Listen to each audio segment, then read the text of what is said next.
Hello hi Tijo families, எல்லோரும் எப்படி இருக்கீங்க? எல்லாருக்குமே காலை வணக்கம். எங்களோட மார்னிங் ரொட்டீன் என்னென்னு பார்த்துடலாமா? என் பையன் காலையில் கொஞ்சம் சீக்கிரமாகவே எந்திரிச்சிட்டான். இந்த கோழி அடைஞ்சிருந்தது கத்திக்கிட்டே கிடந்தது. அதனால் அதைத்தான் போய் திறந்து விட்டுட்டு இருந்தேன். நாங்கள் வளர்க்குற டாபர்மேன் காலையில் எந்திரிச்சு அவனை பார்த்தோம்னா அவனுக்கு ரொம்ப ஹாப்பி ஆயிரும். டே இப்போயாச்சும் எந்திரிச்சு வந்தீங்களேடான்னு அங்கிட்ட இங்கிட்டும் குதிச்சுக்கிட்டு இருப்பான். நான் இன்னைக்கு கொண்டக்கடலை போட்டு ஒரு குருமா தான் வைக்க போகிறேன். அதுக்கு நைட்டே கொண்டக்கடலை ஊற போட்டுட்டேன். கொண்டக்கடலை நம்ம எப்போ ஊற போட்டாலும் நிறைய தண்ணி ஊற்றி ஊற போடுங்க. ஏன்னா நம்ம நைட்டு கம்மியாக தான் ஊற போட்டிருப்போம். காலையில் பார்த்திங்கன்னா அது நல்லா ஊறி நல்லா உப்பி வந்திருக்கும். ஊற போட்ட கொண்டக்கடலையை ஒரு தடவை நல்லா கழுவி ஊற்றிட்டு அதை லைட்டாக உப்பு சேர்த்து வேக போட்டிருந்தேன். ஒரு 5-6 விசில் விட்டால் போதும். அதுக்கப்புறம் கடாயில் எண்ணெய் ஊற்றிக்கோங்க. எண்ணெய் ஊற்றி எண்ணெய் காஞ்சதுக்கப்புறம் சோம்பு 1 ஸ்பூன் போட்டுக்கோங்க. கடுகு 1 ஸ்பூன் போட்டு அது ரெண்டும் பொரிஞ்சதுக்கப்புறம் நான் சின்ன வெங்காயம் பெரிய வெங்காயம் நறுக்கியிருந்தேன்.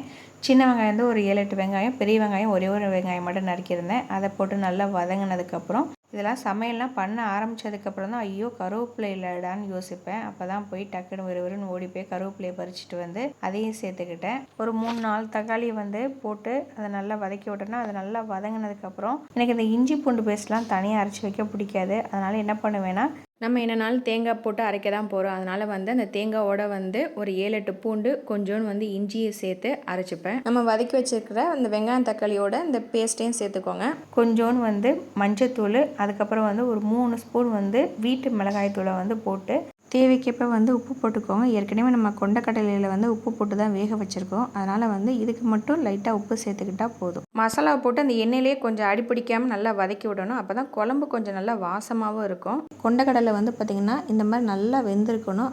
நல்லா அமுங்கணும். அதனால் 5-6 விசில் தாராளமாக விடலாம். இது தண்ணியை மட்டும் இருத்துட்டு இந்த இருக்கிற கொண்டக்கடலையை அதில் போட்டு 2 வதக்கிட்டு உங்களுடைய தேவைக்கேற்ப நீங்கள் தண்ணி ஊற்றிக்கோங்க. நான் இன்றைக்கி இதை குழம்பாக தான் வைக்க போகிறேன். அதனால் ஒரு 4-5 டம்ளர் தண்ணி ஊற்றிக்கிட்டேன். இதை ஒரு 5 நிமிஷத்துக்கு எந்த ஒரு டிஸ்டர்புமே பண்ணாதீங்க. அது நல்லா கொதித்து எண்ணெய் நல்லா பிரிஞ்சு வரும். லாஸ்ட்டில் கொத்தமல்லியும் கருவேப்பிலையும் தூவி இறக்கிடுங்க. இது கொத்தமல்லி கருவேப்பிலை தூவினதுக்கப்புறம் பார்த்திங்கன்னா ஒரு 5-10 நிமிஷமாச்சும் மூடி போட்டு மூடிடுங்க. அப்போ தான் அந்த கொத்தமல்லி கருவேப்பிலை வாசனையோட அந்த குழம்பு அவ்வளோ வாசனையாக சூப்பராக இருக்கும். கண்டிப்பாக இந்த குருமா உங்கள் வீட்டில் ட்ரை பண்ணி பார்த்துட்டு எப்படி இருக்குன்னு கீழே கமெண்டில் சொல்லுங்கள். நான் இங்கே கிச்சன் வேலை பார்த்துக்கிட்டு இருப்பேன். என் ஹஸ்பண்ட் அவனுக்கு அயன் பண்ணுறது இந்த இதெல்லாம் அவங்க பார்த்துக்கிட்டு இருப்பாங்க. மூத்தவர் யாரையும் டிஸ்டர்ப் பண்ணாமல் அவராகவே ஸ்கூல் கிளம்பிடுவார். அவனுக்கு இந்த குருமா குழம்பு நான் தோசைக்கு தான் ஊற்றி கொடுத்துருந்தேன். ரொம்ப சூப்பராக இருந்ததுமா அப்படின்னு சொன்னான். டெய்லி மார்னிங் பிரேக்ஃபாஸ்ட்டுக்கு அவனுக்கு எப்படியும் எக் இருக்கும். சாப்பிட்டு முடிச்சுட்டு அவன் ரெடியாகி ஸ்கூலுக்கு கிளம்பியாச்சு. அவனுக்கு ஒரு பாயை போட்டுட்டு நானே என் சின்ன பையனை வீட்டுக்குள்ளே வந்துட்டோம். அடுத்து இந்த சின்னவரை பார்த்துக்கிறது தான் பெரிய டாஸ்கே போகும். எங்களோட மார்னிங் ரொட்டீன் இப்படி தாங்க போகும். வீடியோ பிடிச்சிருக்குன்னு நினைக்கிறேன். தேங்க்ஸ் ஃபார் வாட்சிங்.